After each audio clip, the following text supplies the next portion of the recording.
Really got to look after. We've just got to look after it. We've got to. And I'm hoping that if this comes off, that's no insignificant amount of land that I'm talking about regreening. The millions of tons of carbon dioxide that's going to pull out of the atmosphere, and the cost is some renewably powered, produced fresh water and sunlight. Nature does best. We've got the sunlight, we provide the fresh water, and away it goes. The problem is there's not all that much money to be made out of it. Yeah. You know, if people could turn it into a development, and we'll have the Lake Air Oasis and Travel Club. No, this is about saving society. Yeah. We're trying to have a society moving forward. Yeah. Because it could all fall apart very quickly. It is serious, and I'm taking it. This is why I've stood up. I just can't stand by and watch this anymore.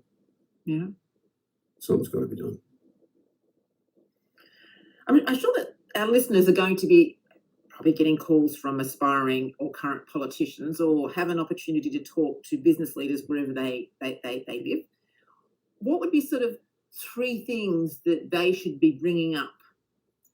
Could bring up to sort of prompt practical action now on climate change?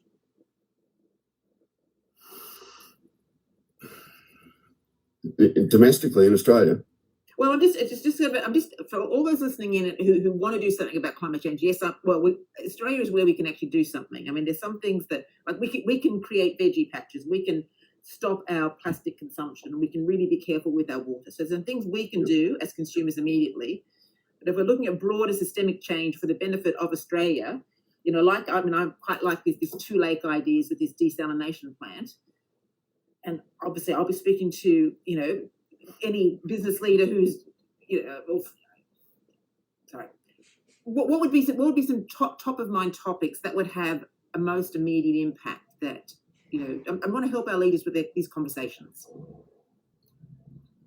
Recognise the importance of soils in the system. Okay.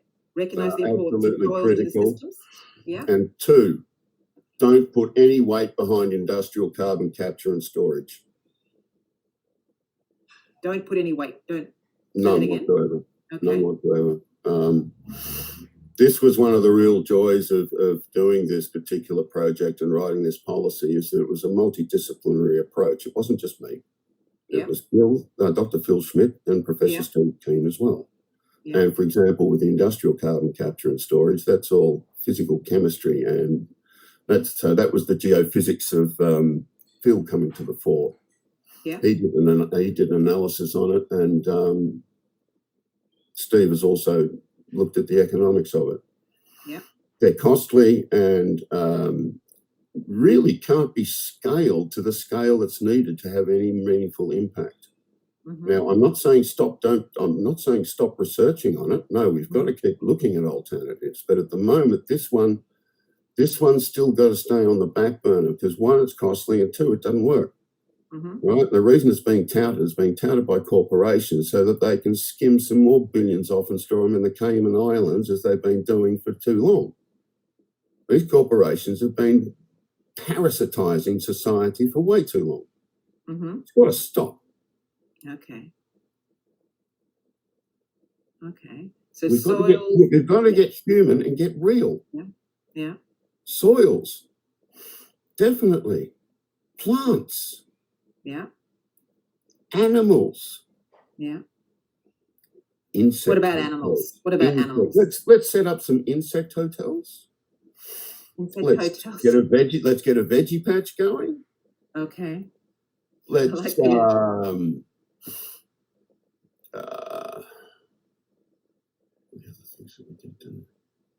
on a personal level, have a real close look at the ridiculous amounts of packaging that we are given these days. You go and buy you get a banana in a polystyrene tray with plastic film over the top of it. It's got a skin. It doesn't need that packaging. Why are we killing our oceans? And is it just laziness, lack of thought, don't care? We're going to have to change. We're going to have to change. In fact, we will change, whether it's conscious or not, because it's going to be forced upon us. Mm-hmm. As I said, this is going to be a long thing. Okay. It's going to be a long fight. It's going to be a long fight. If we don't fight it effectively, yeah, I don't have a crystal ball, and I'm certainly glad I'm not being. I won't live long enough to actually see the worst of this. So, feel like grateful, not really, because people have got to realise just how bad a mass extinction can get. Mm-hmm. Here we need to look at the classic one that comes to my mind is the Permian extinction. Is the which one? The Permian extinction. The Permian. Yep. Right now, the Permian extinction was just before the Jurassic. Yeah. And it was actually the extinction that led to the dinosaurs becoming dominant because their competition had been wiped out. Okay. But when the extinction went through, 57% of all biological families were wiped out. That's over half of all families were wiped out. 83% of all genuses. That's 4 out of 5. Oh. 81% of all marine species gone. Never to come back. 70% of all terrestrial vertebrates gone. Now, that's not really a world that I would like to see being formed. And the Permian event was predominantly due to a thermal maximum, right? Okay. Now, it was catastrophic, absolutely no doubt about it, but so were some of the other mass extinctions that have occurred over time. They're never good. They're not called mass extinctions because they're fun. Many things die. Entire environments change because the organisms that are available to live in them change. And in many cases are decimated. The Permian extinction was worse than the extinction that wiped out the dinosaurs by a long way. And it wasn't caused by an asteroid. No, but it was a global warming event. It wasn't all due to, well, obviously it wasn't due to humanity's. It wasn't due to humanity. Because it's a long time before we were on the field. Yeah. But we know from the geological records that the carbon dioxide levels and methane levels were shooting up. Now we know what caused it. It was mainly volcanic activity. And the timing of it times up with the formation of the Siberian lava traps. And so there was a massive volcanic period of activity that coincided with it. Now, people go, oh, yeah, volcano. But we are actually, when you sit back and look at the impact that we're having on the environment, humanity is the environmental equivalent of a damn big volcanic activity. We're pumping that much gas and destroying environments. We're worse than lava flows and pyroclastic flows. We're decimating rainforests all over the planet. Southeast Asia is 90% gone. And Bolsonaro is still bulldozing the Amazon with everything else that's going on. I mean, are they deliberately setting out to kill people? Is it a deliberate ploy to depopulate? It beggars logic. How much money can you do when you can't walk outside into the sun because it's 60 degrees? What's your money doing for you then? It's insane. We've got to get people to get real. It is real. And if we do something about it, we can limit. In fact, we can benefit from the act of doing it as well. It's just time logic should be reigning supreme. Really. Let's believe in things that are real. That would be a good start. And let's hope that the politicians that get elected in a little bit over 2 weeks believe in this real and start taking real Definitely. It's action. got to Yeah. be, yes, it's got to be strategic, it's got to be significant, and it's got to be Yeah. urgent. Yeah, Right? We're absolutely. Yeah. at war. We are at, well, as far as I'm concerned, I am at war with Yeah. climate change.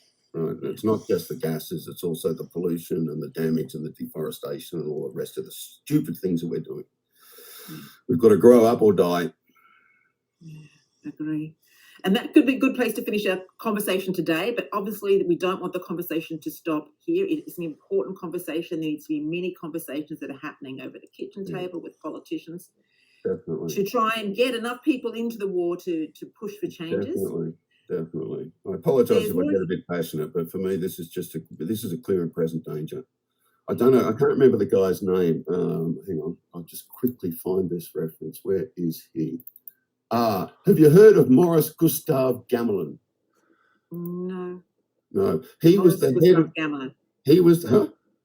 He Oh, was. sorry, I was The, just repeating his name.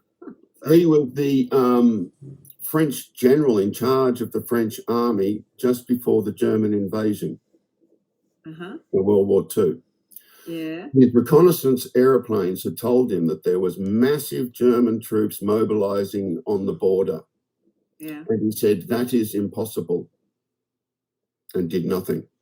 Now, at that stage, the French army was superior in both number, manpower, munitions, and technology than the German war machine was at that time. If he had believed the data, Yeah. World War II probably would never have happened. Really. How many million lives would have been saved? Yeah. Something to think about. Information is important. Yeah. Good information. Check your source. Definitely. That's been fascinating, Jeff. I've so enjoyed that. Thank you for sharing all those strategies and sources of concern on the climate. If people would like to know more, they can go to TNL's website. That's one of many sources, and have a look at our policies, because there's a bit of information there, not everything on our climate policy. Where else do you suggest people go, Jeff, to get more information? Oh, wow. It depends on what topic. I'm discovering some excellent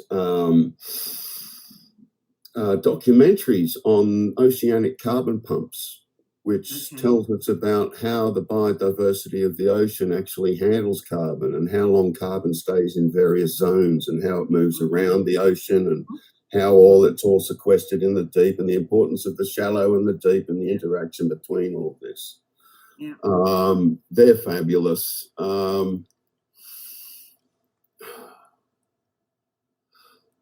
I would pay more attention.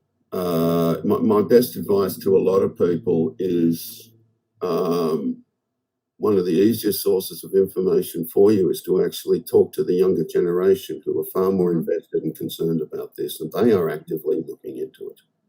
Okay. Right? They're the people that are going to have to live it, and they've recognised that, and that we have put them in such a situation is an abomination.